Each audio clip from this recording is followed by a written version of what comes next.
You hear that a company like AMD is dropping $10 billion, and you think, wow, what are they buying? A new competitor? Building some massive new chip factory?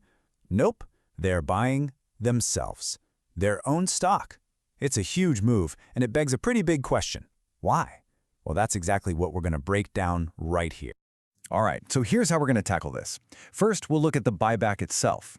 Then we'll talk about the big choices a company has when it's swimming in cash. After that, we'll get into the nitty-gritty of why they'd buy their own stock.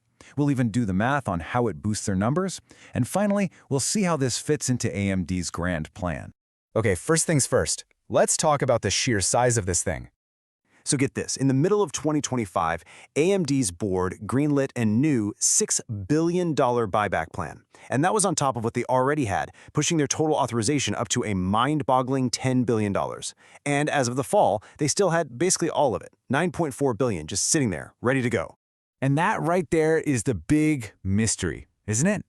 I mean, AMD is locked in this epic battle for the future of AI. You'd think every single penny would be going into R&D, into building the next great chip. So why on earth are they taking billions of dollars and just buying back their own shares?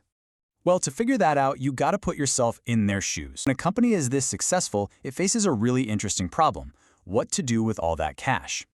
And believe me, AMD has a lot of cash. Their chips and GPUs have been flying off the shelves, and by late 2025, they were sitting on a pile of over $7 billion. You know, it's one of those good problems to have for sure. So when you have that much money, what do you do with it? You've really got three main choices. You can plow it back into the company, more research, maybe buy another company.